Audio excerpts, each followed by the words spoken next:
Hey, Tony Gas is here. Now, listen to you, man. I'm finna hit you with a steak and potato. Now, I ain't got no Caesar salad with the croutons and all that for you. Now, first, I want you to understand, speaking from a male perspective, and I'm not just speaking for myself, I'm speaking to almost any man that I've ever had I wouldn't say any, I would say every man that, no, not almost any man. I want to say every man that I've ever spoken to openly about this. For one, I want you to understand monogamy for a man is may be completely different for a woman, and it may be completely different woman to woman or man to man. But monogamy for a man is not easy. It also is boring in the sense of it's safe. So when I say boring, I don't mean boring in a bad way. I mean that there's really no excitement to it other than what you're doing with your partner. And when I say excitement, I don't mean the good feeling. I mean, with monogamy, you don't have that heart race of, did I just contract HIV from that interaction, because you with your partner.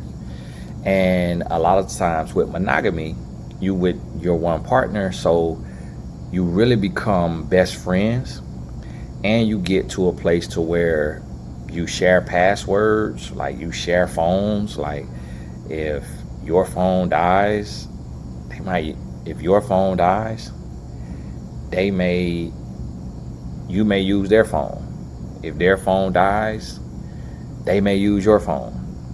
And you see everything. Like you text each other together. You have phone calls together. So you on a phone call, you might be on speakerphone, and you don't tell the person that you're on speakerphone, or they know you're on speakerphone, but you don't tell them that your partner is sitting right there listening. Like you really grow together, you come together, and it becomes very inclusive and very safe in monogamy. But I saw a video, which I'm pretty sure they had this conversation before they sat down, and I saw a video, and it was Killer Mike, and we follow each other on Instagram, and I see the brother, and I remember he did a Netflix show that was kind of raunchy. I didn't really get the point of it, but he was talking to Shannon Sharp, and one of my clients sent it to me and was showing me the context of the message, and I watched all of it there. And he was talking about that, he was telling a story about one time there was this young lady who, the young lady was attracted to his woman. He was calling her my old lady, and he said that his old lady wasn't attracted to the woman because it was like the woman liked her in like a lustful way, and that he decided he'll spend a little extra time with the woman, and the woman said, hey, we should do us a little running around. And so he said he went to hang out with the woman doing his thing, and that his wife called him and said, if you don't get out that house right now, I'm gonna shoot you. And then he went to the door, and his old lady, I'm guessing it's his wife, was outside, and she had his gun, and she was out there pointing at him. And then she went to his auntie and told his auntie about it, and his auntie told him she was so disappointed in him, and that monogamy became easier after that. And then he was telling the story about when he was with some guys, and they were in Tampa. I always hear about Tampa and the strip clubs in Tampa. I heard about, and I live in Tampa, and I've only been to a strip club in Tampa one time, and that probably was 20 years ago. And I was in there for less than an hour, and I went in there because one of my homegirls danced in there that I grew up with, and I just wanted to see it with my own eyes. I bumped into her at Winn-Dixie, and she had on a midriff shirt with all her stomach out, and she had on some short shorts, and I barely recognized her, and I used to date her sister. And I was like, "What you doing in Tampa?" or whatever, and she told me, and I could have bumped into her back where we was from. I can't remember, but and I told her I live in Tampa, and she was like, I dance, and I was like, "What kind of dance?" Like ballet, like Drake said, and she was like, "No, I dance, Tony. You know what I'm talking about?" And I was like, "Oh, okay, wow, I didn't know that." And I was like, "I'm gonna come check you out sometime." I don't like strip clubs. I think they filthy. I think they nasty. I feel like a strip club only makes sense if you are under a lot of stress as a man and you just kind of need to go to the human zoo. I feel like a strip club is like a human zoo, and you go in there and see the lions, tigers, and bears, and that's really what a man is doing. It's like, as a little boy, you go to the actual zoo to see the lions, tigers, and boys, and as a grown man, you go to the strip club to see the lions, tigers, and bears. And not calling them animals, but that's the same sentiment that a man is doing at the strip club. That's how he uses the strip club. So the same way you look at an animal in the zoo is the same way that a man looks at a woman in the strip club. And again, I'm speaking for men. Now, a lot of men not going to admit this because they sleeping with a stripper. They want to sleep with a stripper. They want the stripper to feel humanized and normal and regular and respected and all of that, because a man wants her to feel like that. But she isn't. He doesn't respect her. He doesn't see her as equal. That's why his old lady isn't a stripper. He doesn't see a stripper equal to a woman that he would date or marry. And that's just how men are. And the guy was telling this story, and he was like, "Man, let's go to the strip club." And he said the guys was like, "Oh no, we can't go to the strip club," or whatever. And then he gave a dissertation. I can't remember if he ever said they went to the strip club or not, but he said the next morning one of the other ladies, came to him and was like, "Hey," or it could have been his lady came to him and said, "Hey, the wives had a conversation and they don't really want you around." And he say somebody came out the room like, "Hush, hush, you messing up marriages. Like, you trying to get our marriage to be like, trying to get their marriage to be like our marriage. Everybody's marriage not the same," or something like that. And so he was saying that he cannot tell you that monogamy is the best thing for you, because he see his Muslim brothers with 3-4 wives and that they kids on scholarship at the school, and he see guys who monogamous and they got to pay for tuition and pay for college. Now, what relevance that has with anything, I don't know. I for sure know the kids aren't being raised better. Maybe they get more scholarships because of coming from a polygamous household or a Muslim household, or I'm not sure. And I mean, a lot of people, anybody could get a scholarship, so I'm not really sure where he was going at with that. But you always have to look at the individual. So right now, Killer Mike is the subject. So I went viral on TikTok for talking about Stephon Diggs. But right now, Killer Mike is the subject. And if you notice, this message that Killer Mike is spreading, it's not coming from Morris Chestnut. It's not coming from Boris Kojo. It's not coming from Michael Ealy. Men who are seen by women as conventionally attractive, traditionally attractive. Men who have probably been able to have any woman they want for as long as they want it. But when I see these messages being shared, it is typically by a man or men that I could see the trauma on them, whether they were overlooked at some point by women before they became rich or famous, or whether they were bullied by people in school, or whether they just didn't measure up to what society said is attractive or acceptable. And I typically see that. And what I want you to understand, the reason why some men cannot or will not be monogamous is because of trauma. It's because of what they have gone through growing up. Whether they were picked on, whether they were beat on, whether they were touched as a child, like whatever it is, it connects to something that they need sex with random women or multiple women or different women to fill them up. They have a deficiency, a void that they can't find a way to fill it up any other way than sexually. And that sex for them is therapy. It's their therapy, it's their outlet. It's how they cope, it's how they soothe, it's how they heal. And literally, it comes from a mental illness. It comes from a sickness.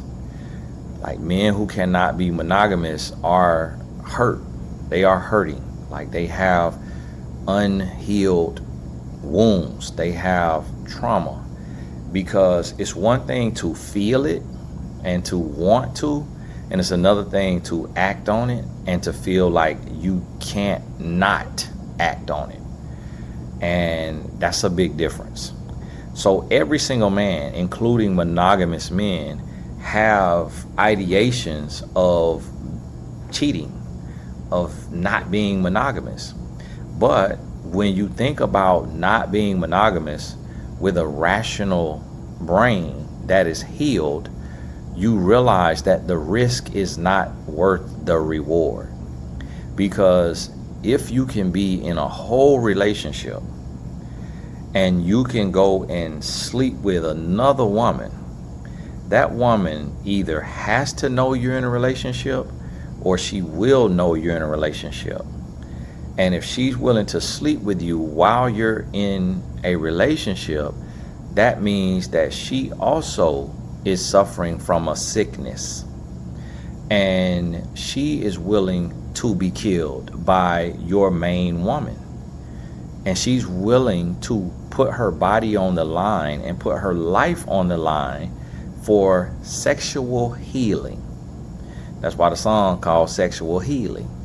It's because humans who have trauma and unresolved childhood wounds use sex as a healing mechanism, a healing tool. Like it becomes their teddy bear, or it becomes their therapist, or it becomes their alcohol, or it becomes their marijuana.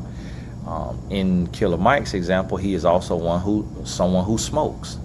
And whether we smoke, whether we drink, people sin differently, it's still to fill a void. It means that there is a lapse in your brain. Like there's something that's not connecting in your brain that's bringing healing and bringing homeostasis, so to speak, like a feeling of peace and calm. So you have to smoke, or you have to drink, or you have to watch porn, or you have to go have sex, or you gotta masturbate, or you gotta gamble, or you gotta curse like a sailor, or you gotta whatever it is. It gives you a sense of relief, and it gives you a sense of peace, and it's momentary, and it's something that is done. And I just have not, like, I have not seen a guy that women consider handsome publicly promote infidelity. And I feel like it's because those men have been fulfilled by women, and they don't feel a lack or a need or a void. Like they were able to have that season in their life and then come to a resolve and a place of peace and rest and say, I did that. It wasn't worth it. It wasn't fulfilling. It was very risky. I could have lost my life. I made it through it. I want one woman, one wife, one sexual partner, and I want to live my life. Like, I'm hanging up the jersey, I'm riding off into the sunset, and I'm going to live my life. But men who are basically like a failure to launch, and they never really had that time or that season, or they just had a lot of trauma and a lot of pain, those men like struggle to be faithful, to be monogamous.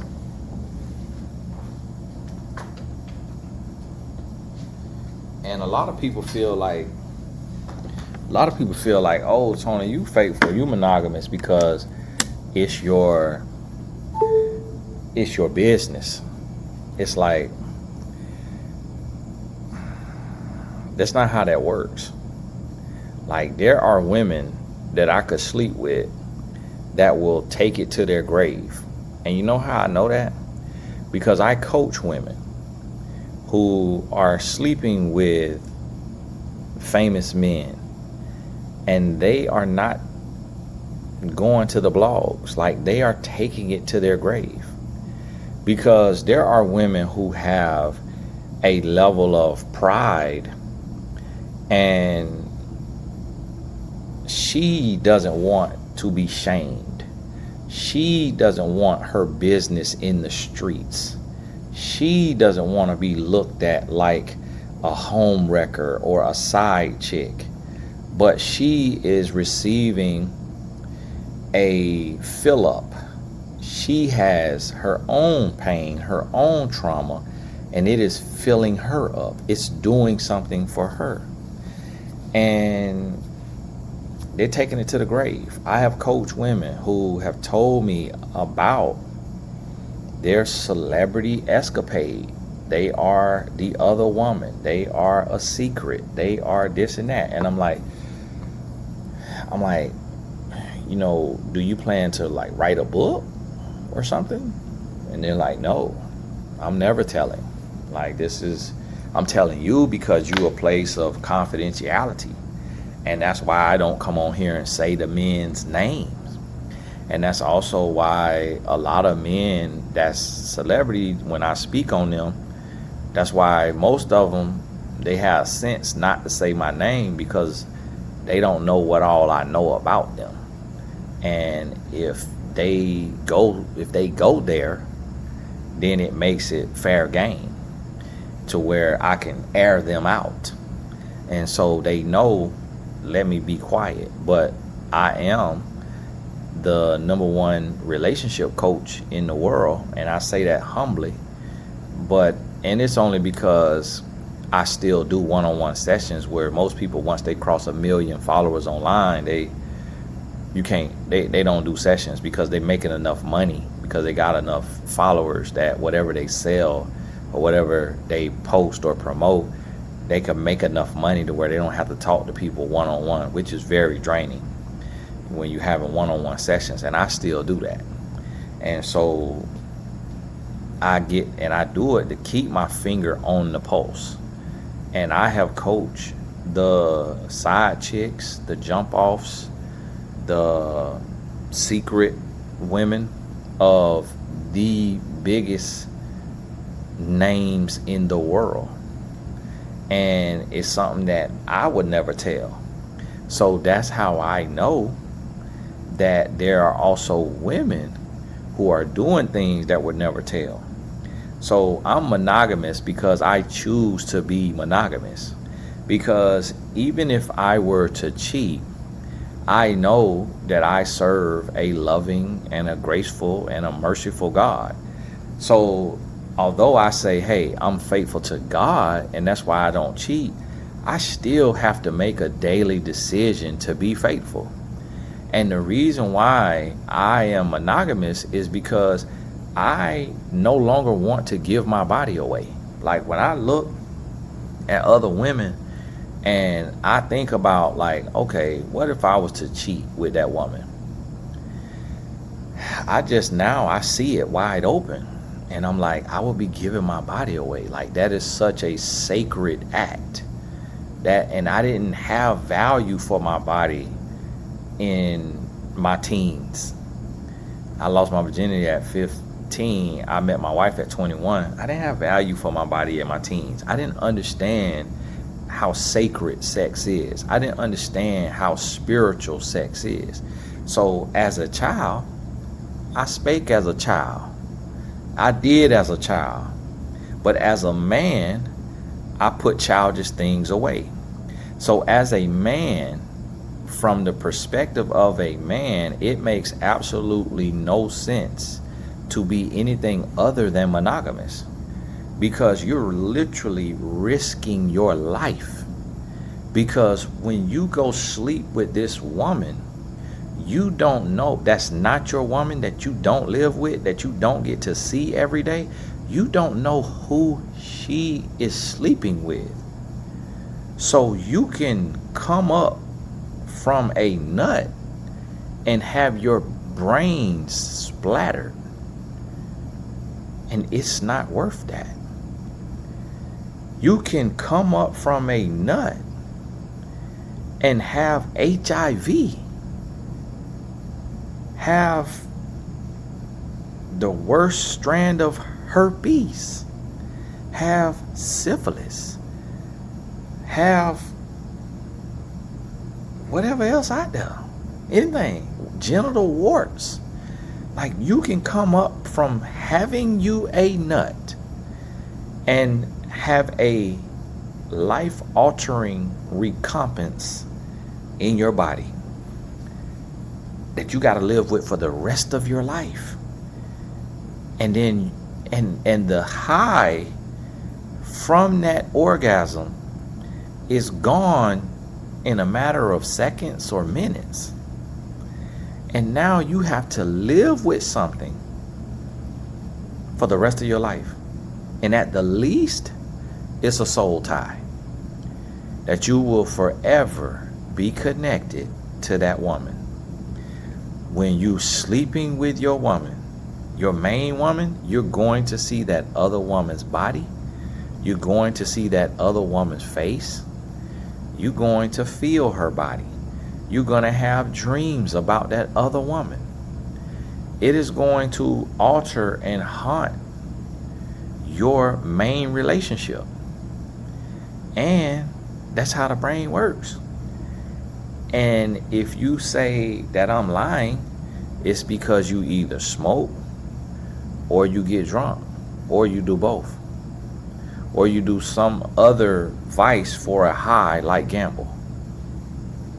So it's like when you see, like they say Floyd Mayweather doesn't smoke or drink, which we don't know that, and not everybody tell their business, but he gambles, and he shows that he gambles. He also goes to the strip club.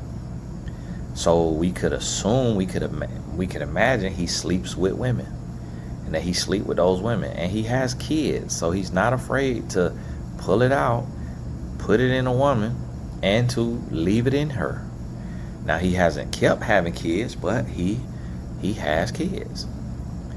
And so it's one of those things to where every man has a vice, and you got to choose that vice. Like, what is your vice? What is it that you do? And that's from man to man. So for me, if I'm feeling stressed, I might have me a glass of wine, and it don't do nothing. It don't do nothing for the stress, really. So once I realize that, I'm like, okay, all right, alcohol, unless you finna get drunk, and I don't believe in getting drunk because of my beliefs. And I don't believe in not being monogamous because of my beliefs. So sometimes when I hear people say monogamy isn't for everybody, I say to myself, it's either you're a believer or you're not. Like, if you're not a believer, then, and you can't come up with practical, the practical reasons of why you should be monogamous. Like, for me, I believe in God. I love the Lord. I know I could go out here and cheat. And I know how crazy humans are. Like, I know how humans are. Like, let me tell you something that you might not believe. I could walk up to a woman and say, hey, I want you. Let's do it in the back seat right now. And there will be a woman who says, okay, let's go. That woman just might happen to be an OnlyFans woman. She just might happen to be a stripper. She just might happen to be riddled with trauma. Or she just no self-love, no self-esteem, no self-confidence. Or it's just she read a lot of books and she read fantasies and it just became one of her hidden secret fantasies. And you know how I know that? Because when I was out there as a teen, I done did it several times. Like at the club, you just take a woman right outside, whisper in her ear, take her outside, do the deed with her, come back in the club. Never knew her a day before and never knew her a day after. And other than using protection, you're risking your life, because if this woman going out there with you, you don't know if her boyfriend followed her to the club and he's sitting outside stalking her and she walk out the club with you and you go to the back seat of the car fogging up the windows and he come up and grab and open that door, or go to just shooting in that door, and he know how to shoot and he blow your brains out, blow her brains out in front of you. You got her brains on you, and he let you watch that and let you live, knowing that you never gonna live that down. He know you gonna kill yourself. You gonna drink yourself to death. He know that. Like, listen, it's men that have been famous men that died over a woman. Like, a lot of these rappers, the reason why they got killed was for the woman they were sleeping with. It wasn't even about gang nothing, gang this and that. It was the woman they were sleeping with. So I want you to realize and understand, and never forget this. Every human speaks from where they are. It doesn't mean that any of us are right. We're just speaking from the place we're at in life. And that's what you got to realize and understand. So when you listen to people, you got to ask yourself, would I want to be that person if you're of the same sex? And why? Or would I want to be with that person if you're the opposite sex? You got to think about that. Because, like me as a man, I seen a little short actor go on Breakfast Club and he say that marriage is whatever, it's not the move. Then I seen Killer Mike say monogamy not for everybody. And then I've seen like no-name guys who have like 2 or 3 wives, and they promoting it on like a Facebook page or Instagram.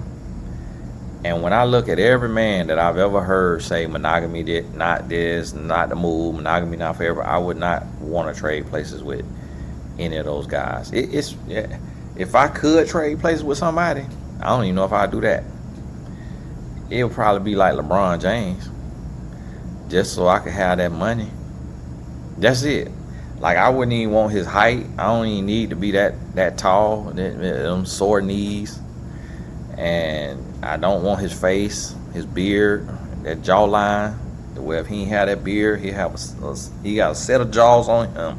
I don't want to be LeBron James. I wouldn't want to look like LeBron, walk like LeBron, because he walk like this here. Not picking on him, but he get feet like this. My feet go like this. So I wouldn't want to walk like that. I wouldn't want to run like that. I wouldn't want nothing else from LeBron but that money.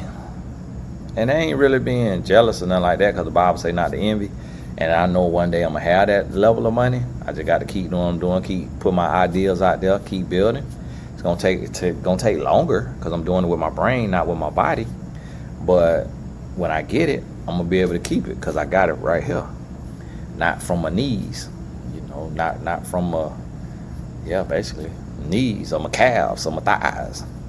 Got it. This right here, yeah, that worked till you about dead. Unless you get dementia or something, but you done already made your money and did what you need to do. Whereas the body start working. And so that's all I want to do. Just to build my learning centers, build my wife a dream house, buy me a jet that I probably just will have just to wrap it, and then I'll sell it because I just wouldn't trust it'll be maintained the right way. Be able to go to all the places in the world, different places in the world, and fly there, first class, where you got the lay down bed, so you get that experience up there in the air, which I done had it. I loved it. I done flew private. I'd rather fly commercial and have that lay down bed. And I want to go to Singapore. I want to go to Tokyo. I want to go to what the place called, Seychelles or Seychelles. I want to go to Ibiza. I want to go to Bora Bora. You see what I mean? I want to do that. Now I'll be able to do it from where I'm at right now. I just got to pay down these bills. But I wouldn't trade places. And I literally, honestly mean that. And y'all know me, I'm transparent. If you new here, then you don't know me. But I ain't gonna lie to you. Like, Jeff Bezos, Elon Musk, LeBron James, and to be honest with you, I really wouldn't trade places with them because I don't hear them professing the name of Jesus Christ, nor do I see them exemplify Jesus Christ, because not everybody have to, you got to profess it. The Bible says, if you shame me before man, I'm going to be shaming you before my Father, is what Jesus said. So you got to profess it. So I don't hear them profess the name of Christ. So honestly, I would not trade places with any of them. Mark Zuckerberg, Jeff Bezos, Elon Musk, Donald Trump, LeBron James, because I don't hear them professing the name of Jesus Christ. And that's why with Killer Mike, I take it with a grain of salt, because he doesn't profess the name of Jesus Christ either. So he's gonna believe that monogamy isn't for everybody. And he in so many words basically was saying he cheats respectfully. And if his wife is not okay with him dealing with a certain woman, then he respects her in that. But once you open up that portal to those demonic spirits of infidelity, that means that you cheat. And you just cheat in a way that you don't get caught. You cheat in a way, and you cheat with women who are paid for their silence, or women who they just so OGs, like that's what they do. Their thing is to relieve men who are married in exchange for some money, or they do it for their own pleasure and their own high to feel worthy as the woman who lives with this man or who is married to this man. She wants to bask in her sunshine, and she wants to feel like a portion of that woman. She wants to feel, so when she's sleeping with that woman's husband, she pretends that she is that woman, and she pretends that in that moment she is that man's wife, and then she's able to see herself as equal to his wife because she's getting the same penis that his wife is getting. And that's what men don't understand when they sleep with other women outside of their woman, is that you giving these women a piece of you, and you putting them on the same level as your woman, and you're doing the same act that created your kids. You just might be catching it in a contraceptive, but you're doing the same act that you did with your woman to bring your kids into the world. So to that woman's brain, you just gave her kids. To your brain, you just gave that woman kids, and you just put that woman on the same level. And that's what you got to understand. And I'm finna re-say that right there and put that on Instagram and TikTok. So y'all go find it on Instagram, TikTok. Make sure y'all share it on y'all page. We got to get the word out. God bless you. All the important links in the description. Hey, please join us on our film project. We coming up on the close, so if the Lord be good to you, if you get paid this weekend, Lord, you have an extra couple $, the link is in the description. It say become a producer on our project. We trying to hit that. My lead actor, he keep texting me. He answered. He wondering if we gonna hit it. So hey, y'all, please help me. And then I might have to go to the adult zoo, see if one of these scribbles will loan me some money to go ahead and get the film done. But hey, God bless you. We'll talk soon. Also, the channel that I posted on the community page, make sure you click on my main page, go to post or go to community, click there. You'll see the link I posted to the other channel. That's our unscripted show. So one show I'm producing is scripted, one show I'm producing is unscripted. The unscripted, we're casting. So if men and women, single men and women. Also, if you own an Airbnb or you know somebody personally, like this your family or whatever, that has a business that in one of these cities they want to promote, whether it's a barbershop, a salon, a lounge, a restaurant, or what have you. Right now we casting for DC, Philly, and New York City. So if you want to be considered, we can only pick a few people, for the project. So if you want to be considered, male or female, any age, because even if we can't work with you on this time around, you may be a fit for the next time around. So we'll keep you on file, and we'll create our file so everybody we got. And when you write in, put what city you're in. You need to be in that city, because we also are focusing on the DNA of dating in that city. So it's not like, hey, I live 2 hours from DC, I can make it. Or you have to live in the District of Columbia. You have to live in Philadelphia. You have to live in New York City. Any other boroughs is fine, but you got to live in New York City. And so we casting, and to send a headshot in. If you got 2 or 3 pictures, full body picture, headshot, just so we could get a full feel for you, your style, your energy, your aura, all of whatever you call it, essence. Send your pictures in, send your little bio. Who are you? How old are you? What do you do for a living? Or if you're unemployed right now, whatever it is, are you a parent? All your little info. Just tell us about yourself, where you're originally from, if you're from somewhere else. Are you looking to date? What have you? Men and women.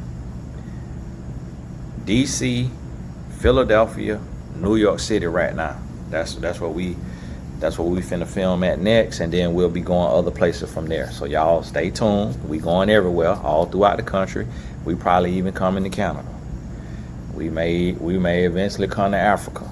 Like we going all around, and we studying love. I study love. It's gonna be me studying, but I got a executive producer who is funding it initially until it starts to earn itself. But hey, God bless you, and we'll talk soon. All the important links in the description.